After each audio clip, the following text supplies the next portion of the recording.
Hi, I'm Rishal Bipraj, Senior Associate in the Corporate and Commercial Department at Garlick & Bousfield. In this video, I'll give a brief overview of restraints of trade or non-compete clauses, which generally prohibit former employees or other entities from competing with their old employers or associates upon the end of their relationship. A restraint of trade or non-compete can be inserted into an employment contract or other contract, for example, a sale of business, where one party would want to protect its future business interests when the relationship or the business dealings end.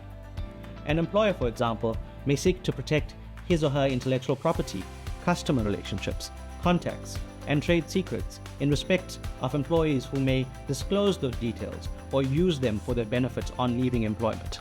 An employer may obtain an interdict against the former employee after finding out the former employee has set up shop and is competing directly in the employer's backyard. Employers may wish to prevent employees from taking up employment with a competitor or prevent employees themselves entering into the same or a similar business as the employer.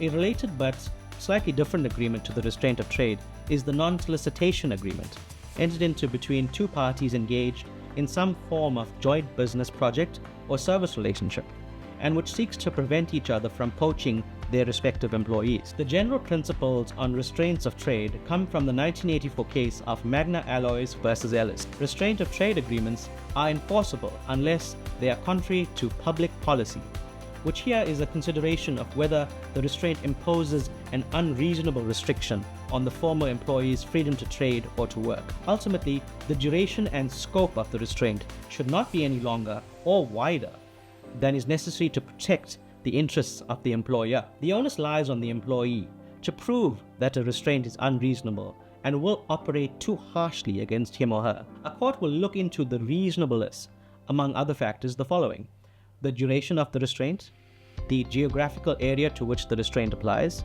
whether the employee still has the ability to earn a living, the proprietary interest or asset the employer seeks to protect. In a later case of Reddy versus Siemens, Siemens interdicted its employee from taking up employment with its competitor Ericsson. The Supreme Court of Appeal held that it was not necessary to find that the employee would actually use trade secrets and confidential information in his new employment, but that it was sufficient that he had the opportunity to do so. The court held that the restraint was aimed at preventing a person with the knowledge of confidential technologies obtained as a result of his employment from using them to the detriment of the former employer. Per the Magna Alloys case, the two principal considerations that must be considered in determining the reasonableness of a restraint are firstly that of public interest, which requires that parties should comply with their contractual obligations.